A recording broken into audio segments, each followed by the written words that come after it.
In a world that rushes past suffering without a second glance, one small boy's silent tears blended with the raindrops streaming down his face as he huddled against a brick wall. Soaked to the bone and utterly alone, cars splashed by, drivers, averting their eyes from the painful sight of abandoned childhood, all except for one woman who felt something tug at her heart when she spotted the small figure shivering in the downpour. Before we continue this heartbreaking story of a moment that would change to lives forever, if you believe that small acts of kindness can transform our broken world, please subscribe to our channel now for more true stories that restore faith in humanity. When this complete stranger pulled her car to the curb and stepped out into the pouring rain, she had no idea that this seemingly simple decision would uncover a tragedy no child should ever face, and begin a journey neither of them could have imagined. Ellie Morgan rubbed her tired eyes and squinted through the windshield wipers, fighting a losing battle against the torrential downpour. Rain hammered the roof of her aging Honda Civic like 1,000 tiny fists as she crawled through Friday evening traffic. Headlights from oncoming cars reflected off the wet asphalt,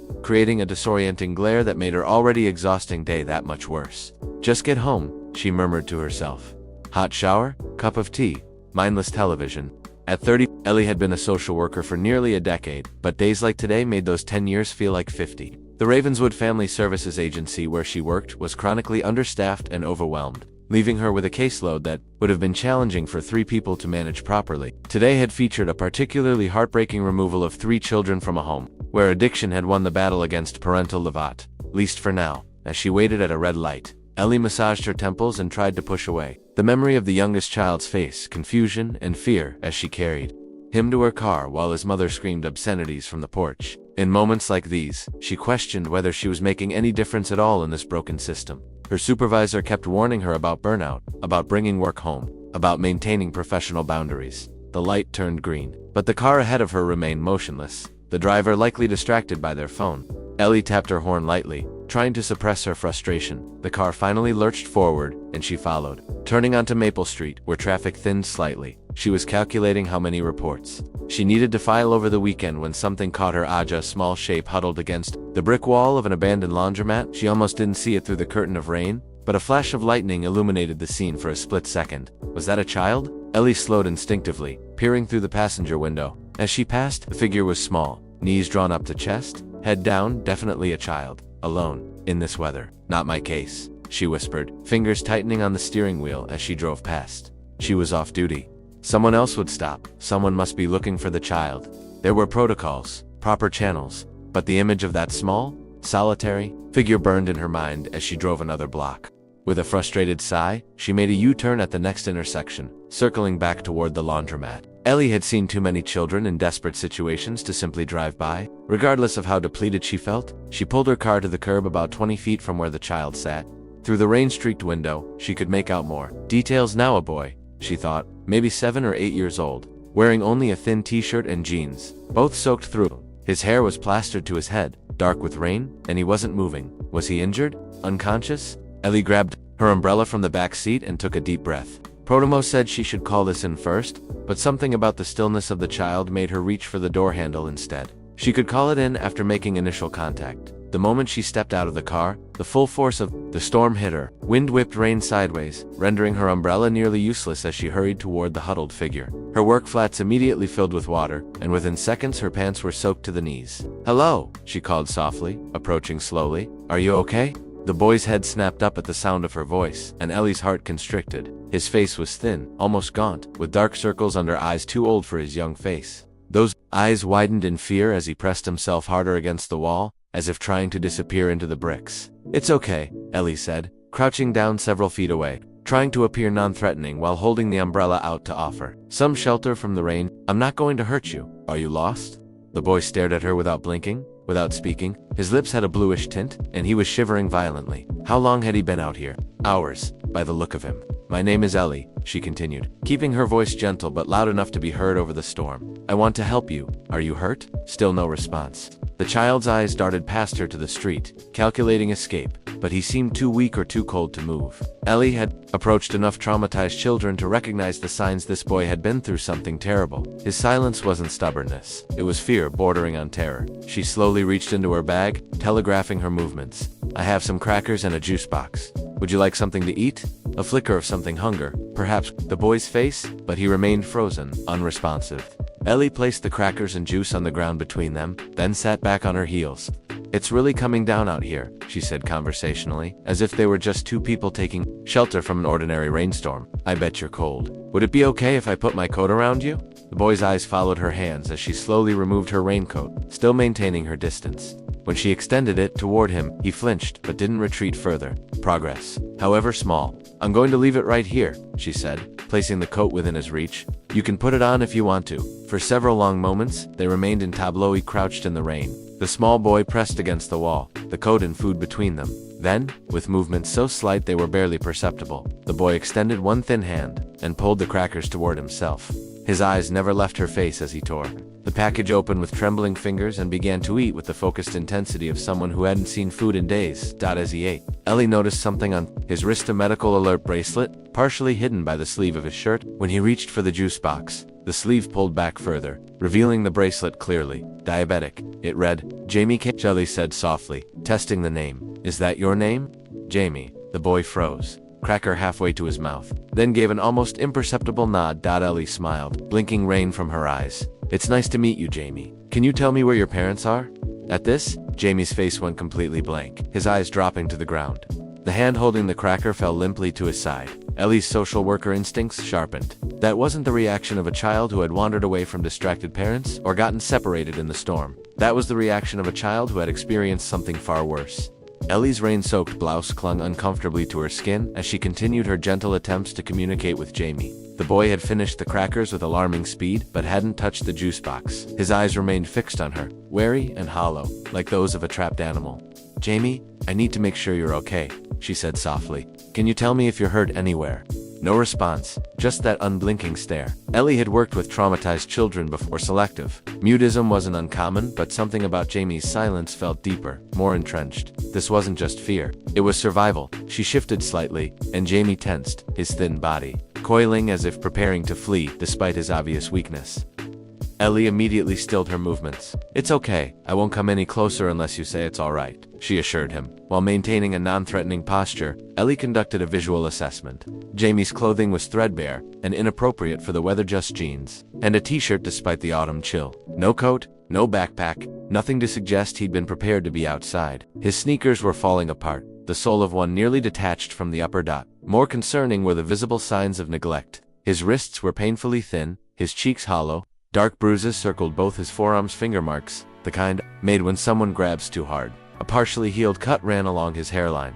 Jamie, I'd like to help you get somewhere warm and dry, Ellie said. Is there someone I can call for you? Your mom or dad? Another family member? At the mention of parents, Jamie's gaze dropped to the ground again, his shoulders hunching forward protectively.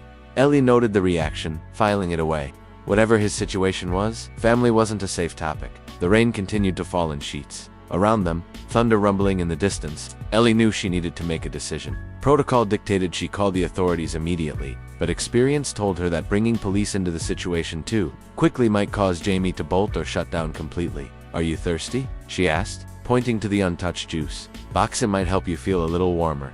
Jamie glanced at the juice, then back at Ellie.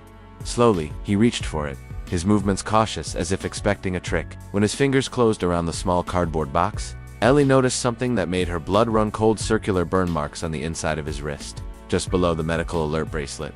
Cigarette burns, deliberately inflicted. Ellie fought to keep her expression neutral despite the rage building inside her. Whoever had hurt this child would face consequences, she silently vowed. Jamie struggled with the juice box straw, his fingers trembling from cold and what Ellie suspected was low blood sugar. Given the diabetes bracelet, his condition could quickly become dangerous if not addressed. May I help with that? She asked, extending her hand slowly. After a moment's hesitation, Jamie passed her the juice box.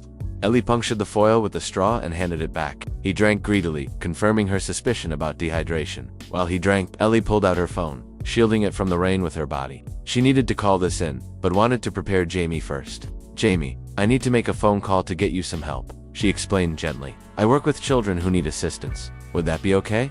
The boy's eyes widened, and he shook his head violently. The first clear communication he'd offered, the juice box fell from his hands as he tried to push himself up the wall to standing. Wait! It's okay, Ellie said quickly, putting her phone away. I won't call anyone right now. We can just sit here a little longer. Jamie slid back down, either reassured or simply too weak to flee. Ellie decided to try a different approach. I have a cat at home. she said conversationally. Her name is Milo. She's orange with white paws, like she's wearing little socks. She pulled out her phone again, this time finding a picture of Milo and turning the screen toward Jamie, careful to maintain her distance. See? That's her favorite windowsill. Something flickered in Jamie's eyes' interest, perhaps even the faintest ghost of longing. He studied the picture of the cat, then glanced up at Ellie with the first expression that wasn't fear or blankness. It wasn't quite trust, but it was a crack in his armor. Dot encouraged. Ellie continued talking softly about Milo's antics, keeping her tone light and even. As she spoke, Jamie's posture relaxed incrementally. His breathing, which had been rapid and shallow, began to slow. He even reached for the fallen juice box and resumed drinking. In these small moments of connection, Ellie saw glimpses of the child beneath the trauma flicker of curiosity when she mentioned Milo chasing laser pointers. The briefest softening around his eyes when she described how the cat slept, curled against her neck at night. But just as Ellie felt she might be making progress, the distant wail of sirens cut through the drumming of rain. Jamie's head snapped up, terror instantly reclaiming his features. He scrambled backward, pressing himself into the corner where the laundromat wall met an adjacent building. "It's okay," Ellie said quickly, though she knew it wasn't. Someone else had noticed the boy and called the police. Or perhaps it was completely unrelated, but Jamie's reaction told its own story. Those sirens meant danger to him. As the sound grew louder, Jamie began to shake uncontrollably, his breathing becoming erratic. Ellie recognized the signs of a panic attack beginning. "Jamie, look at me," she said firmly but gently. "Focus on my voice. You're safe right now. I'm right here with you." The boy's wild eyes found hers, desperate for something to anchor to us. The sirens drew closer. "Breathe with me," Ellie continued, exaggerating her own breathing. "In, ... and out, like this." Jamie tried to follow her rhythm, his chest heaving with the effort.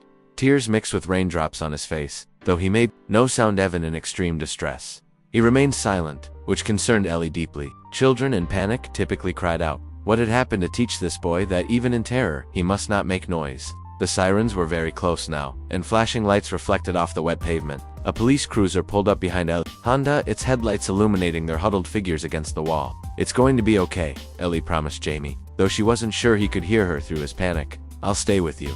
As a uniformed officer emerged from the cruiser, Ellie made a split-second decision. She shifted position, placing herself between Jamie and the approaching officer, not blocking the police's access, but creating a buffer zone, a small shield of protection for this terrified child. "Take it slow," she called to the officer over the rain. "He's scared and nonverbal." The officer nodded, recognizing Ellie's professional tone. He approached cautiously, stopping several feet away. "Someone called in a child possibly in danger," he said. "Is that the situation here?" "Yes," Ellie confirmed, never taking her eyes off Jamie. "His name is Jamie. He has a medical alert bracelet for diabetes. He appears malnourished and shows signs of abuse. He's not speaking, and he's very frightened." Behind her, she could feel Jamie trembling, his breathing still too fast. Ellie had only known this child for 20 minutes, but she felt a fierce protectiveness rising within her, a determination that whatever happened next, she would not let this boy face it alone.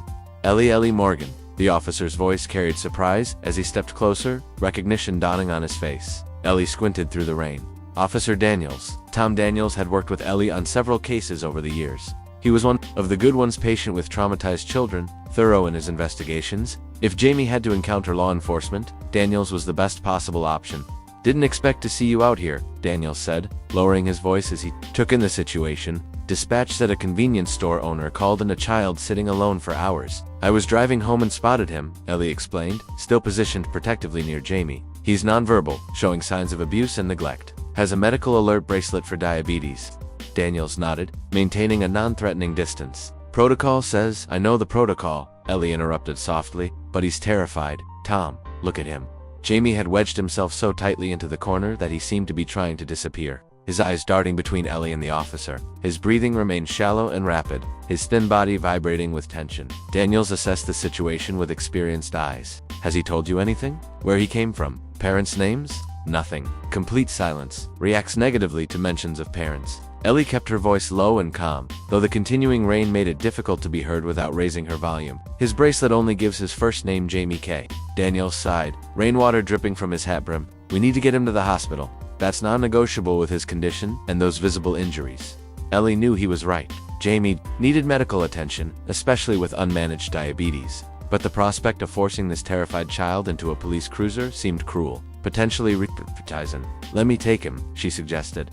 "In my car? He's established minimal? Trust with me, you can follow us to Children's Hospital." Daniels hesitated, weighing protocol against practical psychology. Technically, I should transport him. Technically, yes. But what's best for the child? This appeal to their shared priority worked.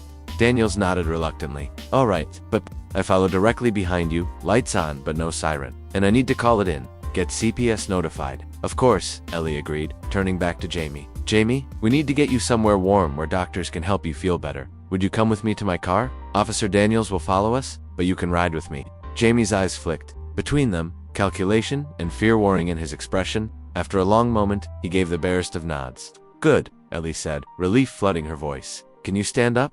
The boy attempted to push himself up using the wall for support, but his legs wobbled dangerously. Without thinking, Ellie reached out to steady him. Jamie flinched at the contact but didn't pull away, necessity overriding fear. I'm going to help you walk to my car, okay? Ellie said, supporting his weight as gently as possible. Together they made their way to her Honda, Jamie leaning heavily against her, despite his obvious discomfort with physical contact. Daniels walked several paces behind, giving them space while maintaining supervision. Once at the car, Ellie opened the passenger door and helped Jamie inside. He was alarmingly light in her arms, barely weighing more than a child half his apparent age. As she secured his seatbelt, she noticed him eyeing the heating vents with longing. I'll turn the heat up high, she promised, adjusting the controls before closing his door and turning to Daniels. I'll call ahead to the ER, the officer said, already on his radio. Let them know we're bringing in a minor with suspected abuse and diabetes.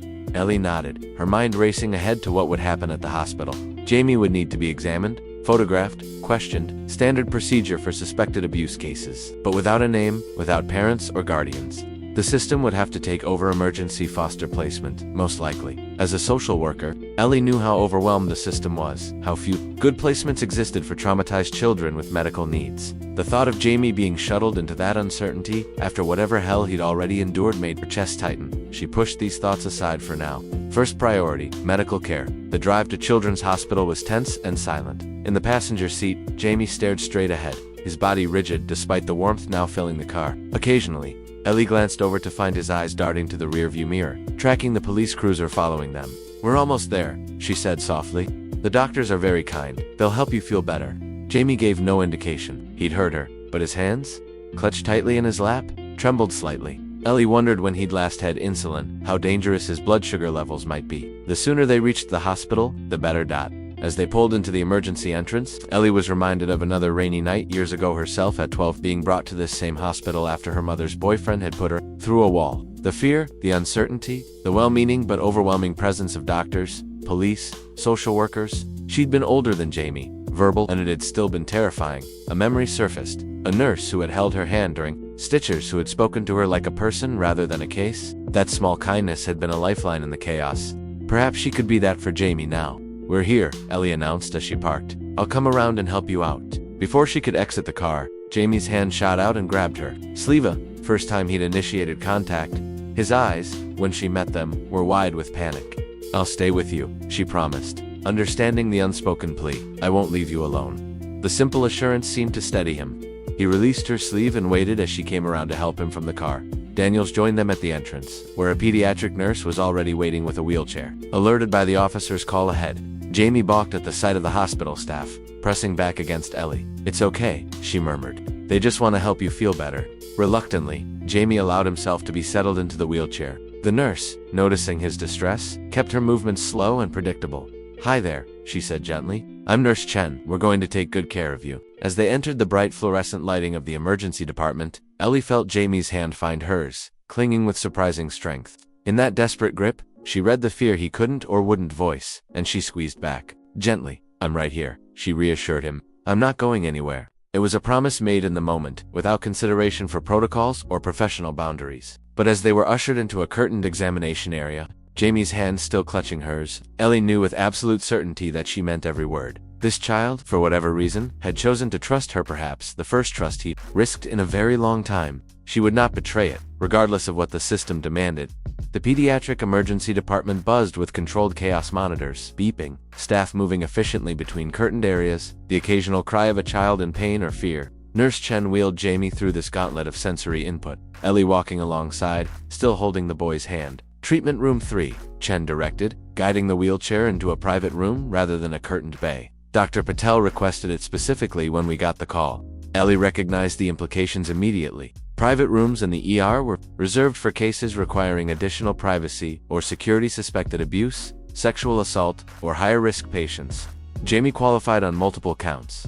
The room contained standard medical equipment, but also featured child-friendly touch. Painted with woodland creatures, a small stuffed bear sitting on the examination table. These details, meant to comfort, seemed to make Jamie more suspicious, his eyes darting around the unfamiliar space.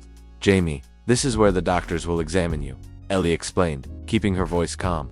"Would you like me to help you on too?" The bad boy didn't respond, but allowed Ellie to lift him from the wheelchair. Again, she was struck by how little he weighed. Placing him gently on the examination table, she noted how the paper crinkled loudly beneath him, causing him to startle. "It's just paper," she assured him, "to keep the bed clean between patients." Nurse Chen approached with a rolling cart of equipment. "I need to take his vitals and get a blood sugar reading right away," she explained to Ellie.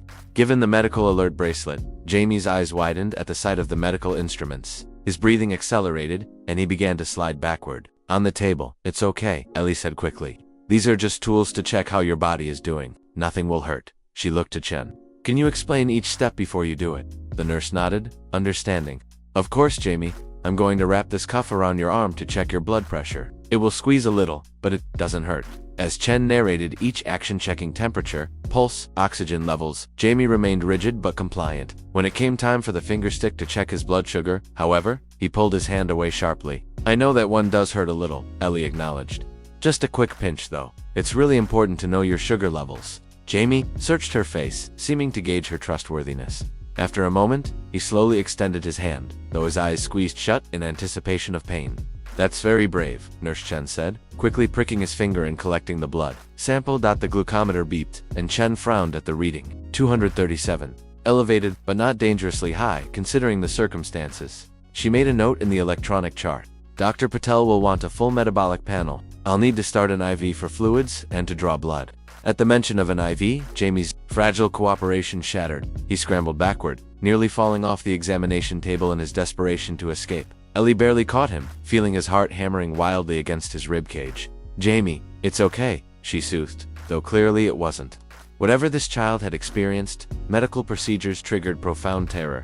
The door opened, and a woman in a white coat entered. She was in her 40s, with kind eyes and a calm demeanor that seemed to fill the room with quiet authority. "I'm Dr. Patel," she introduced herself. "You must be Ellie Morgan. Officer Daniels briefed me." "Yes," Ellie confirmed, still holding the trembling Jamie. "We're having some difficulty with the prospect of an IV?" Dr. Patel approached slowly, maintaining a non-threatening distance. "Hello, Jamie. I understand you're feeling scared right now. Hospitals can be frightening places, especially when you don't know what's happening." She sat on a rolling stool, bringing herself to Jamie's eye level. "I'm here to help you feel better. Ellie tells me you have diabetes. Are you familiar with checking your blood sugar and taking insulin?" Jamie gave no response, but his trembling subsided slightly at Dr. Patel's gentle tone.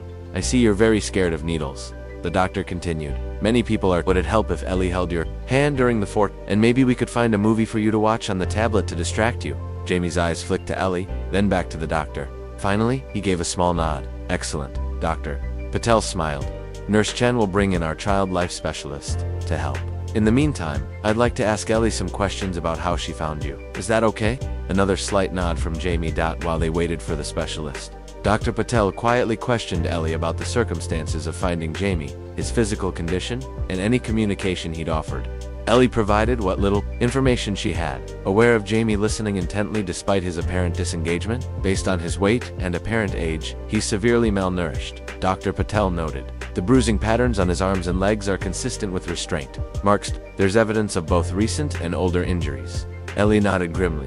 "I noticed cigarette burns on his wrists as well." Dr. Patel's expression remained professional, but her eyes hardened slightly. "We'll document everything thoroughly, child. Protective Services has been notified, and a caseworker is en route. Given the severity of the suspected abuse and his medical condition, he'll be admitted for observation and treatment." The child life specialist arrived, a young woman with a tablet and a calm smile. With her help, Jamie was distracted enough to allow the fore placement in, though he gripped Ellie's hand with bruising force throughout the procedure. Once the fore was secure and fluids were running, Dr. Patel conducted a more thorough examination. Jamie endured it stoically, his face blank as the doctor documented each bruise, burn, and laceration. Ellie maintained a steady stream of gentle reassurance, though her own heart ached at the map of suffering written across the child's small body. Jamie, I need to take some pictures of your injuries, Dr. Patel explained. It's hospital policy for cases like yours. Is that okay? For the first time, Jamie actively refused, shaking his head vigorously. Dr. Patel exchanged glances with Ellie. The photos are important for your medical record.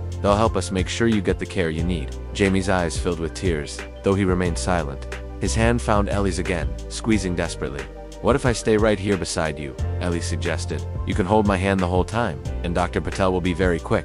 After a tense moment, Jamie gave a reluctant nod. True to her word, Dr. Patel worked efficiently, photographing each injury with clinical precision while maintaining Jamie's dignity as much as possible. During the examination, Ellie noticed something. On Jamie's shoulder blade, a mark partially hidden by his hospital gown. When Dr. Patel gently shifted the fabric for a better look, Ellie had to suppress a gasp. It wasn't a bruise or a burn, but a crude symbol that appeared to have been carved into his skin and then burned to create scarring. It had healed long ago, leaving a raised pattern about the size of a quarter. Dr. Patel's expression remained neutral, but she photographed the mark with particular care. We'll need a social worker and potentially law enforcement to follow up on this specific injury, she said quietly. As the examination concluded, Jamie's eyes began to droop, exhaustion and the warm hospital room finally overcoming his vigilance. When Nurse Chen returned with a hospital gown and clean blankets, he didn't resist being helped into fresh clothing. You've been so brave, Ellie told him as she tucked the blanket around his thin frame. Why don't you try to rest a little? To her surprise, Jamie's hand shot out from beneath the blanket, grabbing her wrist with unexpected strength. His eyes, though heavy with fatigue, were suddenly alert and pleading. I won't leave, Ellie promised, understanding the unspoken fear. I'll stay right here while you sleep. Only then did Jamie allow his eyes to close, his grip on Ellie's wrist, relaxing but not releasing entirely, as if maintaining contact even in sleep was necessary for his sense of security. As Jamie's breathing deepened into slumber, Dr. Patel motioned Ellie toward the door for a private conversation. Ellie gently disengaged her wrist from Jamie's grasp, replacing it with the stuffed bear. The boy clutched it automatically, burying his face against its soft fur. In the hallway, Dr. Patel's professional demeanor gave way to controlled anger. This is one of the worst cases of chronic child abuse I've seen in 15 years of practice, she said quietly. That mark on his shoulder, I've only seen something similar once before, in a child trafficking case. Morning arrived with the bustling routine of a hospital waking up shift changes, breakfast carts, doctors beginning their rounds. Ellie had slept poorly in the recliner, her neck stiff and her back protesting. But these discomforts faded when she saw Jamie watching her from his bed, wide awake and alert. Good morning, she said, stretching carefully. Did you sleep okay after the nightmare? Jamie didn't respond verbally, but his gaze was steadier than it had been yesterday, less clouded by fear. The night of uninterrupted rest and IV fluids had already improved his color slightly. A nurse arrived with a breakfast tray: oatmeal, apple juice, and toast. Dr. Patel wants to start with simple foods, she explained. We need to be careful introducing nutrition when there's been significant malnourishment. Ellie thanked her, then turned to Jamie. Are you hungry? The boy eyed the food with undisguised longing but made no move to reach for it. It's for you, Ellie encouraged. You're allowed to eat all of it.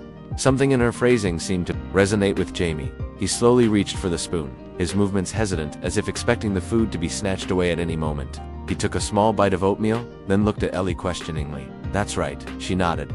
Go ahead, with permission granted. Jamie began to eat with the same focused intensity he'd shown with the crackers yesterday, though he carefully paced himself with small, measured bites. Ellie wondered if he'd learned this restraint through too quickly after starvation could cause painful digestive issues. A soft knock at the door interrupted breakfast. Detective Rivera from the city's Special Victims Unit entered, followed by Angela Barnes, the social worker from last night. Rivera was a compact woman with shrewd eyes and a gentle demeanor that belied her reputation as a tenacious investigator. Good morning, Rivera greeted them both, though her attention was primarily on Jamie. I'm Detective Rivera. Is it okay if I ask you some questions, Jamie? The boy's hand tightened around his spoon, his body tensing. He looked to Ellie, a clear request for guidance. Detective Rivera wants to help find out who hurt you, Ellie explained. You don't have to talk if you're not ready, but maybe you could nod or shake your head to answer some questions. After a moment's consideration, Jamie gave a small nod. Rivera smiled, pulling up a chair at a respectful distance. Thank you. First, are you feeling better this morning? Another nod, barely perceptible. I'm glad to hear that. The doctors are taking good care of you. Rivera kept her tone conversational, establishing rapport before delving into more difficult territory. Jamie, do you know your full name? Your last name? A shake of the head. That's okay. Do you know how old you are? Jamie hesitated, then held up 7 fingers. 7 years old, Rivera confirmed, making a note. Do you remember where you were before Ellie found you yesterday? At this, Jamie's face went blank, his gaze dropping to his lap. His hands began to tremble slightly. You don't have to think about that right now if it's too scary, Rivera assured him. Let's try something easier. Do you remember how long you were sitting in the rain? A slight shrug? More than an hour? More than the whole day? Jamie held up 2 fingers. 2 hours? 2 days. After a moment of consideration, Jamie pointed to the second option. Ellie and Rivera exchanged concerned glances. 2 days alone on the street, in and out of rain. With untreated diabetes, it was a miracle he hadn't gone into severe crisis. Rivera continued with simple, non-threatening questions that Jamie could answer with gestures. The picture that emerged was fragmented but deeply troubling. Jamie had escaped from somewhere he called the house in his mind, had been running and hiding for days before exhaustion and hunger forced him to stop, and had no memory of parents or family beyond the house. After about 20 minutes, Dr. Patel arrived for morning rounds. I think that's enough questioning for now, she said firmly, noting Jamie's increasing distress signals: rapid breathing, avoidance, trembling hands. He needs rest and continued stabilization. Rivera nodded, respecting the medical opinion. I'll come back tomorrow, Jamie. You're being very brave and helpful. After the detective left, Dr. Patel examined Jamie thoroughly, checking his foresight, testing his blood sugar, and listening to his heart and lungs. Much better today, she announced. Your numbers are moving in the right direction. While the doctor worked, Angela took Ellie aside in the hallway. We need to discuss placement options, she said without preamble. Once he's medically cleared, probably in the next 48 to 72 hours, we'll need somewhere for him to go.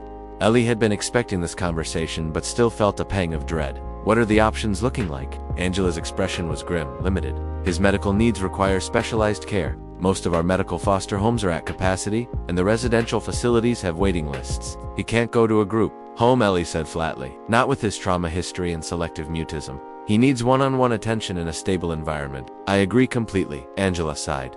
But I'm dealing with reality here. We have a severe shortage of appropriate placements. Unless something changes dramatically in the next 2 days, we're looking at temporary emergency placement while we try to find something more suitable. Temporary emergency placement. Ellie knew what that often meant to a well-intentioned but overwhelmed foster parent taking in yet another child for a few days or weeks, creating another transition, another disruption for a child who desperately needed stability. What about ... Ellie began, then stopped herself. The idea forming in her mind was professionally questionable at best, ethically complicated at worst. Angela raised an eyebrow. What about what? Ellie took a deep breath. What about me? I'm a licensed foster parent. She had completed the certification years ago, intending to provide respite care. Though her busy schedule had prevented her from taking any placements, I have the training for medical needs. My apartment has a spare bedroom, and he already trusts me. At least a little. Angela looked surprised, then thoughtful. That's unorthodox. You found him. You're involved in the case. Which is exactly why it might work, Ellie pressed. He's been through hell, Angela. The last thing he needs is to be passed to yet another stranger when he's just beginning. To feel safe, there are protocols. Ellie, professional boundaries. I know. Believe me, I know. But can you honestly tell me you have a better option right now?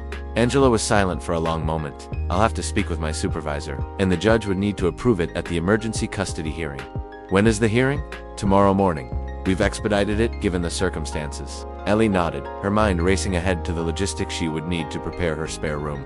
Stock the refrigerator with appropriate foods, get diabetes supplies, child-proof her apartment. But these practical concerns were secondary to the growing certainty that this was the right thing to do. Protocols notwithstanding, they returned to Jamie's room to find Dr. Patel completing her examination. The boy looked exhausted from the morning's activities, his small frame dwarfed by the hospital bed. I'd like to take some additional images of the mark on Jamie's shoulder, Dr. Patel told them. I've consulted with a colleague who's in forensic identification of trafficking cases. At the word trafficking, Jamie's head snapped up, naked fear crossing his face. He began to tremble visibly, his breathing becoming rapid and shallow. Ellie moved to his bedside immediately. It's okay, Jamie. No one is going to hurt you. The doctors just want to understand the mark to help other kids who might be in trouble. Her words seemed to register, but Jamie's panic continued to escalate. He shook his head violently, then did something none of them expected. He spoke, his voice hoarse from disuse. They'll find me. The 3 words hung in the air, chilling. In their implication, whoever they were, Jamie believed they were still looking for him, still a threat despite his hospitalization. No one can get to you here, Ellie assured him, though she caught Dr. Patel and Angela exchanging concerned glances. The hospital has security, and the police are helping protect you. Jamie's eyes, wide with terror, locked onto Ellie. Yes, they always find, always. His certainty was unnerving. Dr. Patel made a subtle gesture to Angela, who slipped out of the room, presumably to alert security or Detective Rivera about this new development. Jamie, Ellie said carefully, can you tell us who they are? Who are you afraid of? But Jamie had retreated into silence again. The brief verbal communication, apparently depleting his limited resources, he curled onto his side, facing away from them, his body language clearly signaling the end of his willingness to engage. Dr. Patel sighed. Let him rest. We'll continue this afternoon when he's had time to recover. In the hallway, the doctor's professional composure slipped slightly. Those 3 words confirm what I suspected. The mark. The level of fear. The absence from any missing children's database. This has all the hallmarks of organized trafficking. Ellie felt sick. Child trafficking existed in abstract terms in her professional knowledge, but confronting it, directly through Jamie's terrified eyes, made it viscerally real. What does this mean for his case? Ellie's apartment looked different through Jamie's eyes. She had always considered it a modest but comfortable space, a 2-bedroom, in an older building with good security, high ceilings, and afternoon light that streamed through west windows. But watching Jamie take his first tentative steps inside, she suddenly saw the potential overwhelm in every detail: the bright colors of her throw pillows, the stacks of books, the framed photographs, the unfamiliar smells of cinnamon and coffee. This is it, she said, setting down the small duffel of his new belongings and the bag of medications and supplies from the hospital. Home sweet home. Jamie stood just inside the doorway, his body tense with vigilance. His eyes scanned each corner, each doorway, as if mapping escape routes or potential dangers. The security assessment was so adult, so practiced, that Ellie felt another wave of anger toward whoever had trained this survival instinct into him. Would you like to see your room? She offered, gesturing down the short hallway. It's not fancy, but I think it's comfortable. Jamie nodded, following a careful 3 steps behind as Ellie led him to the spare bedroom. She had spent her one brief trip home yesterday preparing the space, washing linens, clearing out work files, adding a small lamp with a warm-toned bulb, and placing a few children's books on the nightstand. Here we are, she said, stepping aside so he could enter first. Jamie peered into the room, with the same careful assessment he'd given the living area. The full-sized bed seemed to give him pause. He glanced at it, then at Ellie, a question in his eyes. That's your bed, she confirmed, interpreting his unspoken query. Just for you. The bathroom is right across the hall, and my bedroom is next door. He stepped cautiously into the room, examining each element: the simple blue comforter, the small desk under the window, the closet with its door standing half open. His attention lingered on the window, which overlooked the back of the building and its small courtyard. The windows are secure, Ellie assured him, recognizing his concern. They only open about 6 inches for safety, and we're on the 3rd floor. This information seemed to satisfy him. He moved to the desk, running his fingers lightly over the surface where Ellie had placed colored pencils, a notebook, and a few puzzle books, appropriate for his age. Those are for you too, she said. If you want different things to do, we can get them. Jamie turned to face her, his expression solemn but less guarded than it had been at the hospital. He reached into his pocket and withdrew the small notepad he'd been using to communicate, writing carefully. My room. Yes, this is your room for as long as you stay with me, Ellie confirmed. You can arrange things how you like. He considered this, then wrote, how long? The simple question contained worlds of uncertainty. Ellie chose her words carefully, wanting to be honest without creating additional anxiety. The judge approved. You staying here for at least 30 days, she explained. After that, it depends on what the investigation finds and what seems best for you. But even if you eventually go somewhere else, you'll always know ahead of time. No surprises. Jamie seemed to accept this answer, though Ellie noted the slight tension that remained in his shoulders. His next question was predictable but still pierced her heart. Bad people find Detective Rivera and Agent Ortiz are working very hard to find them first, Ellie said. Our address isn't listed anywhere connected to you, and the police are keeping special watch on this building. There are good locks on the doors, and the building has security cameras. She watched as Jamie processed this information, his analytical mind visible in his focused expression. Then a soft thump interrupted the moment as Milo, curious about the newcomer, jumped onto the desk chair. Jamie startled, then froze as the orange cat surveyed him with typical feline assessment. After a moment of mutual staring, Milo yawned elaborately and began to purr. That's Milo, Ellie smiled. He sang hello in cat language. Something remarkable happened then, a tiny flicker at the corner of Jamie's mouth. Not quite a smile, but the first hint of one she'd seen. He looked at Ellie as if asking permission, then slowly extended his hand toward the cat. Milo sniffed his fingers imperiously before bumping his head against Jamie's hand in clear invitation. The boy's eyes widened slightly as he cautiously stroked the cat's fur. He likes you, Ellie observed. That's a good sign. Milo's an excellent judge of character. The interaction with the cat seemed to release some of the tension Jamie had been carrying since leaving the hospital. His posture relaxed incrementally, and when Milo jumped down and sauntered toward the kitchen, Jamie followed with more natural movement than Ellie had yet observed. In the kitchen, Ellie set about preparing a simple lunch while explaining the apartment's features. The refrigerator always has food you can eat. You never need to ask permission for snacks or drinks. The blue containers on the lower shelf are good for your blood sugar if you start feeling shaky. Jamie listened attentively, taking in each piece of information with the same careful cataloging he'd shown with the physical space. When Ellie mentioned his diabetes management schedule, he wrote, "I can do. You know how to check your blood sugar and give yourself insulin?" Ellie asked. Surprised. Jamie nodded.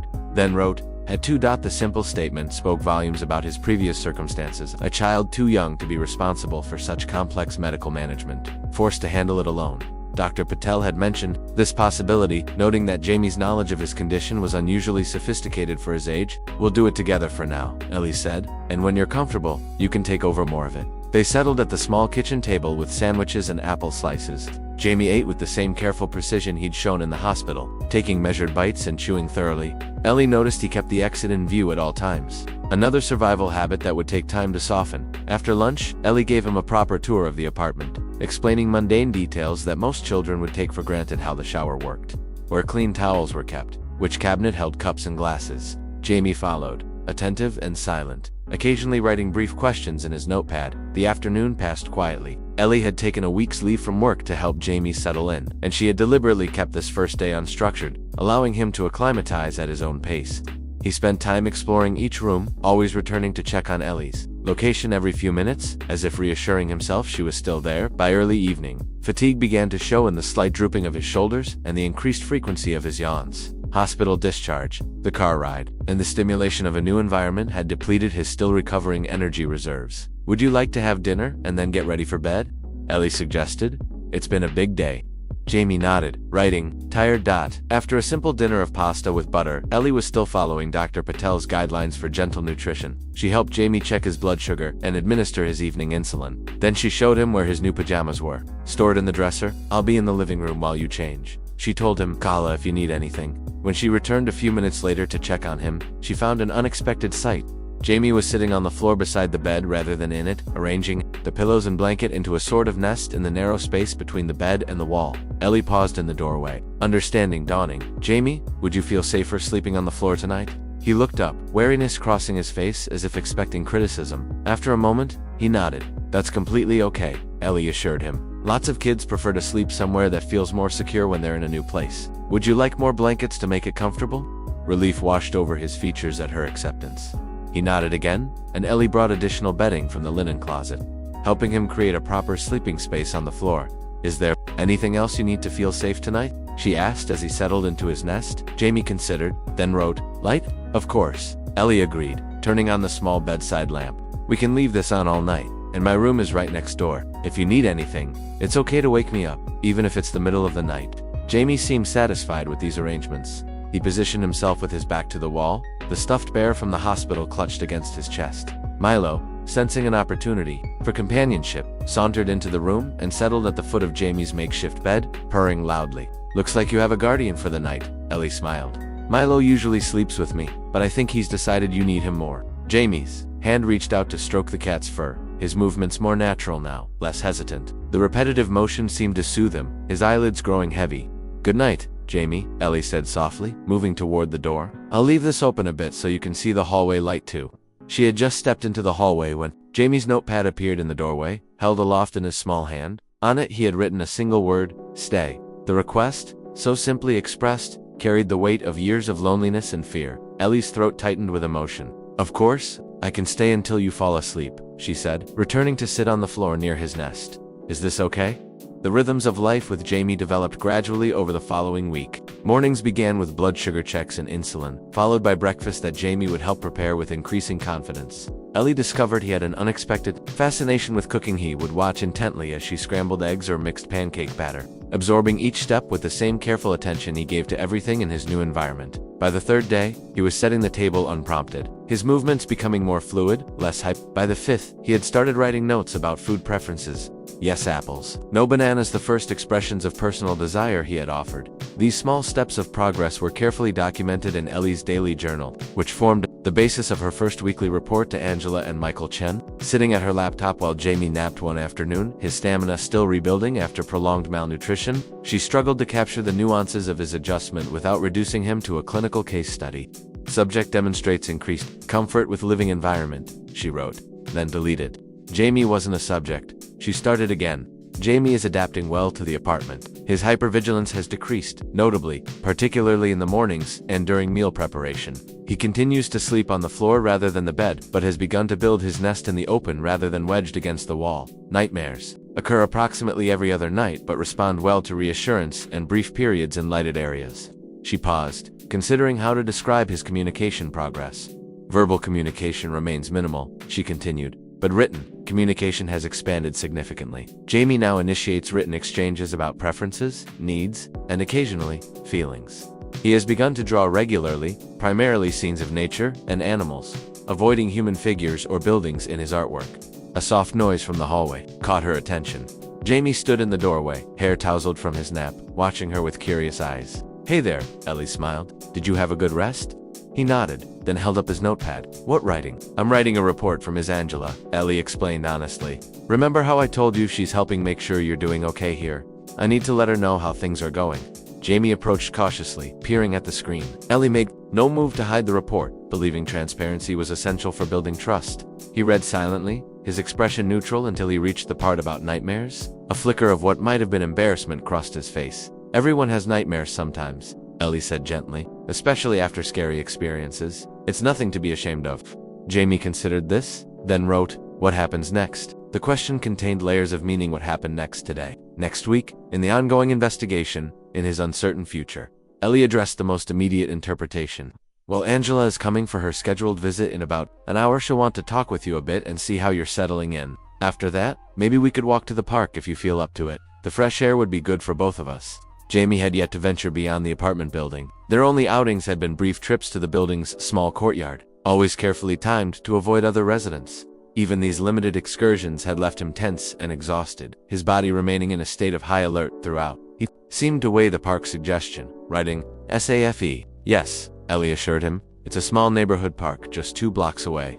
We won't stay long for your first visit, and we can leave any time you want." After considering this, Jamie gave a tentative nod, then wrote, "Angela, nice." "Yes, she's nice," Ellie confirmed. "She cares about making sure you're okay. She might ask you some questions, but you can answer by writing or nodding just like you do with me. And I'll be right here the whole time." This assurance seemed to satisfy him. He wandered to the living room window, where Milo was stretched in a patch of afternoon sunlight. The cat had become Jamie's constant companion, seeming to sense the boy's need for silent support. Jamie settled beside the animal, stroking his orange fur with growing confidence. Precisely at 3 o'clock, Angela arrived. Jamie immediately tensed at the sound of the doorbell, his hand freezing on Milo's back. The cat, disturbed by the sudden change in energy, leaped from the windowsill and disappeared down the hallway. "It's just Angela," Ellie reminded him calmly. "Remember, we were expecting her." Jamie positioned himself slightly behind Ellie as she opened the door, his body coiled with tension. Angela entered with a warm smile, carrying a file folder and what appeared to be a children's book. "Hello, Jamie," she greeted him directly. "It's good to see you again. You're looking healthier already." Jamie didn't respond, but he maintained his position rather than retreating further, a small victory in itself. Ellie invited Angela to sit, offering coffee, which the social worker gratefully accepted. "I've been reviewing Ellie's reports," Angela said, keeping her tone casual as Jamie settled on the far end of the sofa. "It sounds like you're adjusting well to being here." Jamie glanced at Ellie, who nodded encouragingly. After a moment, he wrote in his notepad, "Yes, good here. I'm glad to hear that." Angela smiled. "Is there anything you need that you don't have yet? Anything that would make you more comfortable?" Jamie considered the question seriously, then wrote, "More books. That's definitely something we can arrange," Angela agreed. "In fact, I brought you something." She held out the book she'd carried in a children's illustrated atlas. "Ellie mentioned you've been interested in maps and places."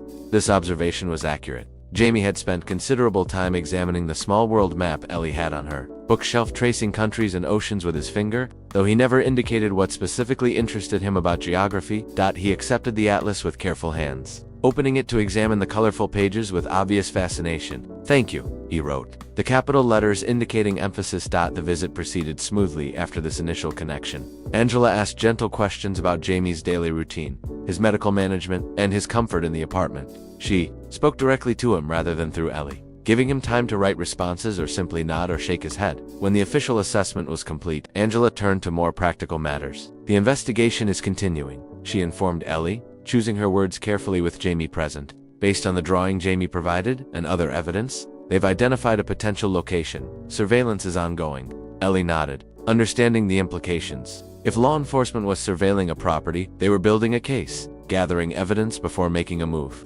The process could take weeks or longer, depending on the complexity of the operation they were investigating. What about Jamie's status, she asked. The 30-day emergency placement will be up for review soon. Angela's expression grew more serious. That's something I wanted to discuss. Given the unique circumstances of Jamie's case and the ongoing investigation, we're recommending an extension of the current placement pending further findings. Relief washed through Ellie.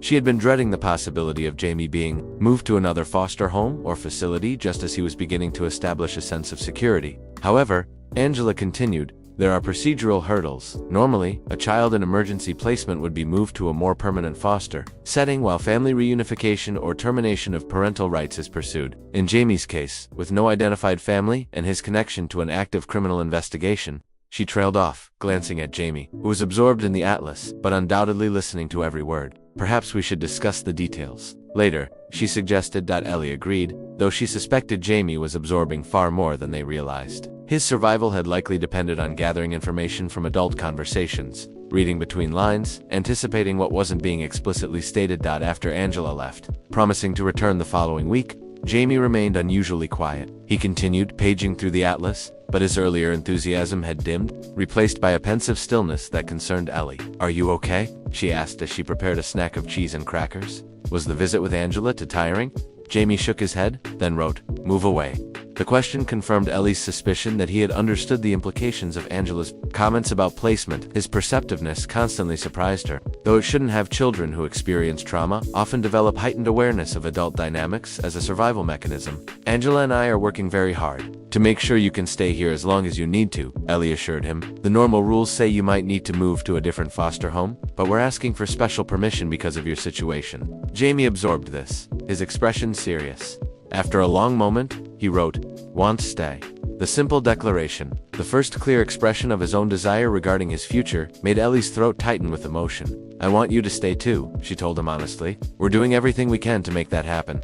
2 weeks after Jamie came to live with Ellie, Detective Rivera requested a formal interview at the police station. The investigation had reached a critical stage, and they needed more detailed information than Jamie had provided through his drawings and limited written communications. "I understand your concerns," Rivera told Ellie over the phone, "but we believe he knows more than he's been able to express so far. The surveillance has identified activity at the location matching elements of Jamie's drawing, but we need additional details to move forward safely." Ellie's protective instincts flared. He's just beginning to feel secure. A formal interview in a police station could set back weeks of progress, which is why we've arranged for Dr. Samantha Lloyd to conduct the interview, Rivera explained. She specializes in trauma-informed questioning of child victims.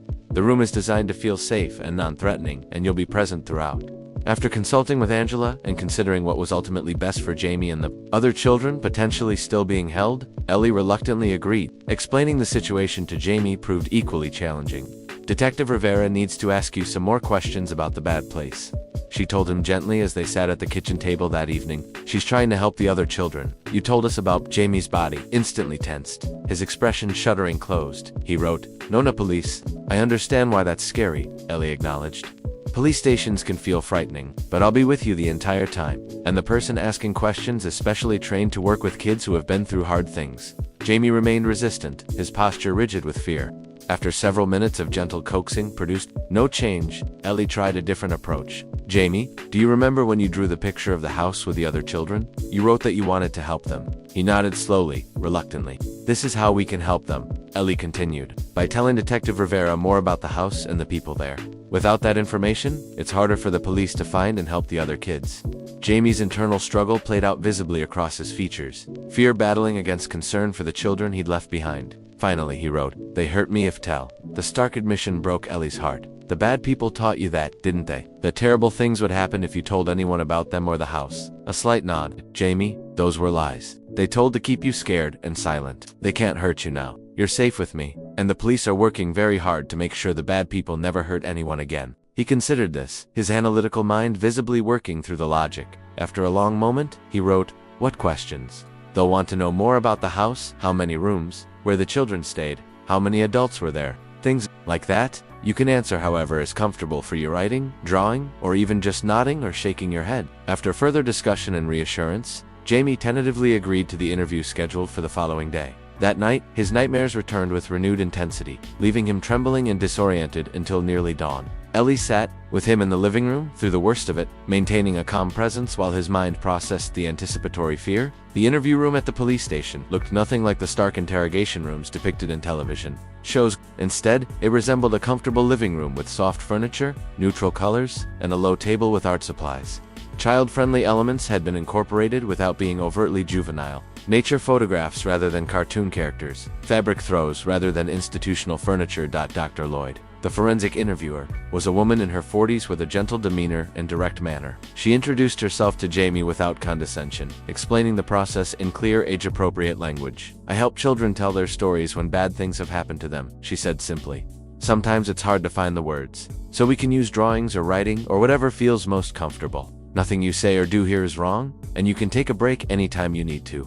Jamie remained pressed against Ellie's side, his body tensed but his eyes alert, assessing Dr. Lloyd with the careful scrutiny he applied to all new adults in his life. "Before we talk about the difficult things," Dr. Lloyd continued, "I'd like to know a bit about what you've been doing at Ellie's house. I heard you've been helping cook breakfast. What's your favorite thing to make?" This unexpected shift to a safe, positive topic visibly surprised Jamie. After a moment's hesitation, he wrote, "Pancakes. Pancakes are one of my favorites too." Dr. Lloyd smiled, "Especially with blueberries. Do you like blueberries in yours?" Jamie shook his head, then wrote, "Plain with syrup." This gentle rap continued for nearly 20 minutes, with Dr. Lloyd gradually introducing more substantive topics while maintaining a conversational tone. By the time she transitioned to questions about the house, Jamie had relaxed enough to engage more fully, though his anxiety remained evident in his tense posture. "I've seen the drawing you made of the house where the bad people kept you," Dr. Lloyd said. "It was very helpful. Today, I'm hoping you can tell me a bit more about what was inside the house. Would that be okay?" Jamie glanced at Ellie, who nodded encouragingly. He turned to a fresh page in his notepad and, after a moment's consideration, began to draw. His strokes were precise and deliberate as he sketched a floor plan: a large house with multiple rooms, some marked with small X's. "Can you tell me what the X's mean?" Dr. Lloyd asked. Jamie wrote, "Kids' rooms. How many children were in the house when you left?" Jamie held up 6 fingers. "And how many adults were usually there?" He held up 4 fingers, then added, "Sometimes more. Did the adults have names that you knew?" Jamie tensed visibly, his hand tightening around the pencil. After a long pause, he wrote, "Boss, teacher, doctor, guard. Those sound like jobs rather than names." Dr. Lloyd observed gently, "Did they tell you to call them by these titles?" A nod. "Can you tell me what each person did at the house?"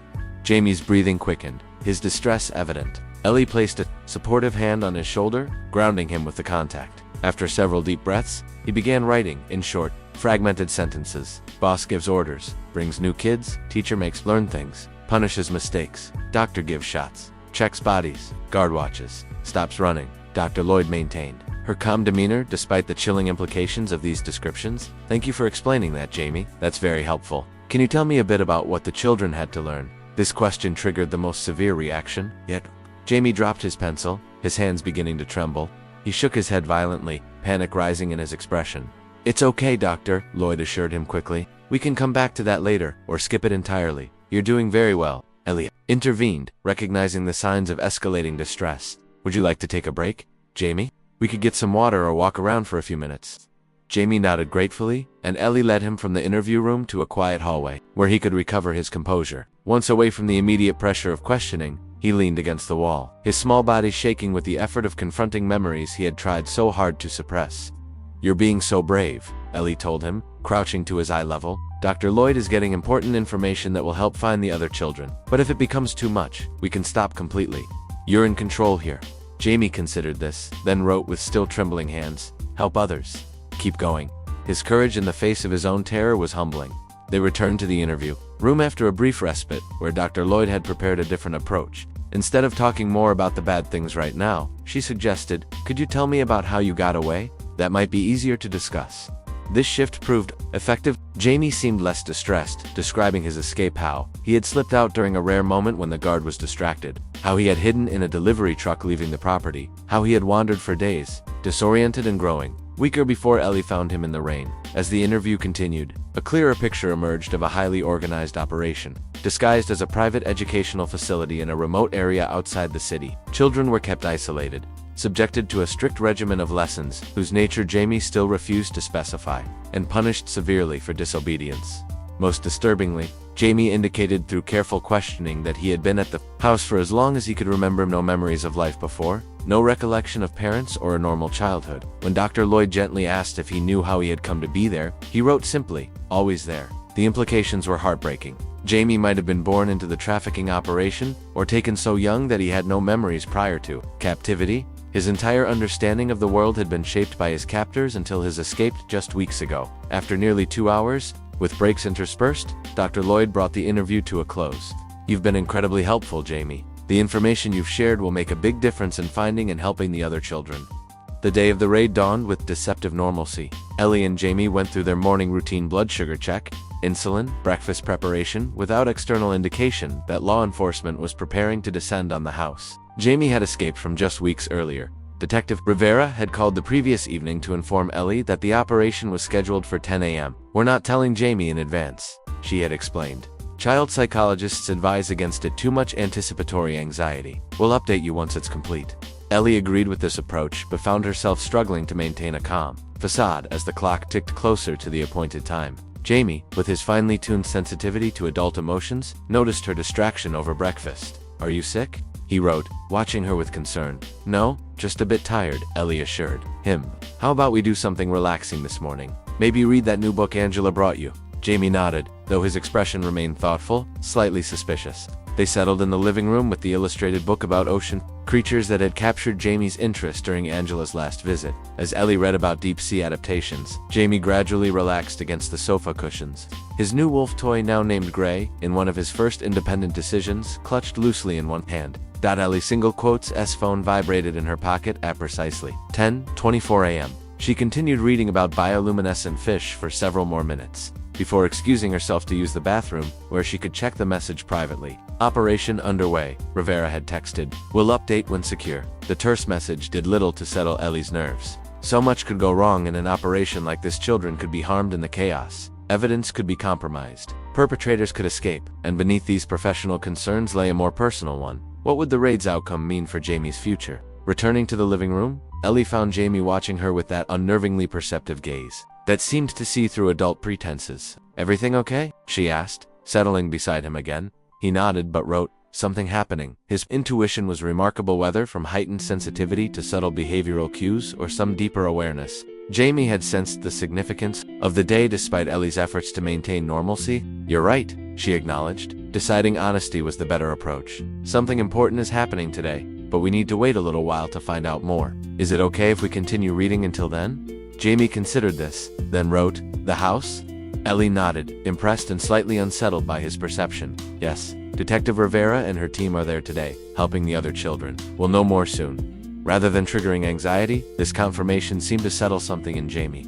He nodded once, decisively, then pointed to the book, clearly, indicating she should continue reading. Perhaps having concrete information, even partial, was less stressful than sensing unspoken tension without context. They continued with their quiet morning, though Ellie checked her phone with increasing frequency as the hours passed. At 12:17 p.m., it finally rang, Rivera's number flashing on the screen. "I need to take this call," Ellie told Jamie. "It's Detective Rivera with news about today. I'll be right in the kitchen if you need me." Jamie's attention sharpened visibly, but he nodded, allowing her the space for the conversation while remaining within sight. "It's done," Rivera said when Ellie answered. "Operation completed successfully. 6 children recovered, ages approximately 4 to 9, all alive, all receiving medical attention now." Relief washed through Ellie and the perpetrators.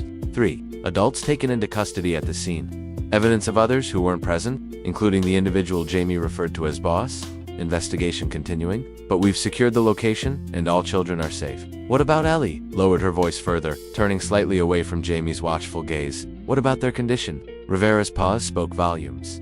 Similar to Jamie's presentation, signs of malnutrition, medical neglect, evidence of physical abuse, one child in more serious condition, dehydrated and feverish, but they're all receiving appropriate care now. After gathering a few more details, Ellie ended the call and returned to Jamie, who was sitting perfectly still, waiting. She sat beside him, meeting his questioning gaze directly.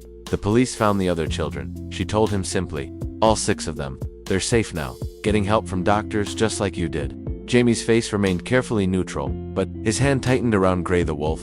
He wrote, "Bad people. 3 were arrested. The police are still looking for the others, but they have good evidence that will help them find them. Jamie absorbed this information, his eyes distant as he processed its implications. After a long moment, he wrote, "Children okay. They're getting medical care now," Ellie explained, choosing her words carefully. "They were hurt and hungry, like you were, but they're safe now, and doctors are helping them." Jamie nodded slowly, then surprised Ellie by writing, "I want to see the children," Ellie clarified. He nodded emphatically.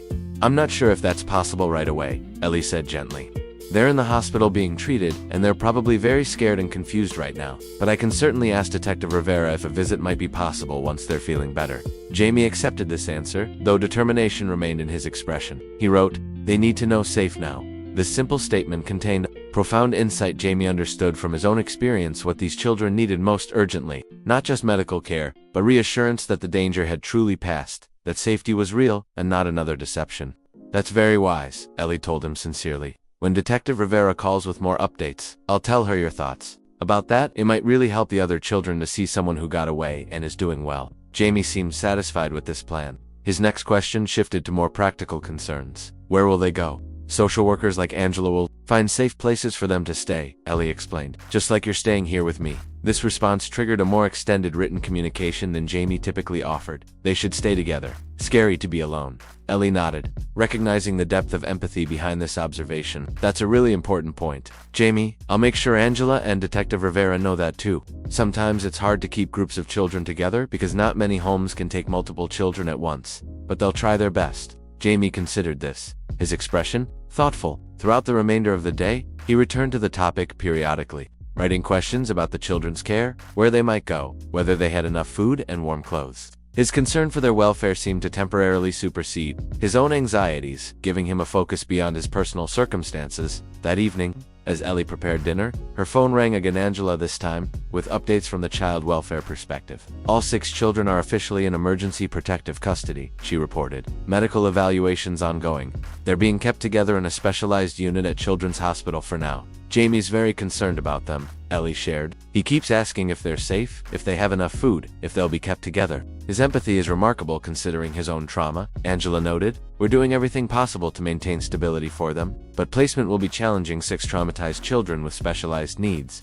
After dinner, Ellie found Jamie sitting on the floor of his room, surrounded by colored pencils and paper. He was drawing with intense concentration, creating what appeared to be portraits, simple renderings of children's faces, each distinct, each labeled with a name. "Lucy, Daniel, Grace, Ben, Sophie, Matthew. Are these the children from the house?" Ellie asked gently, settling beside him.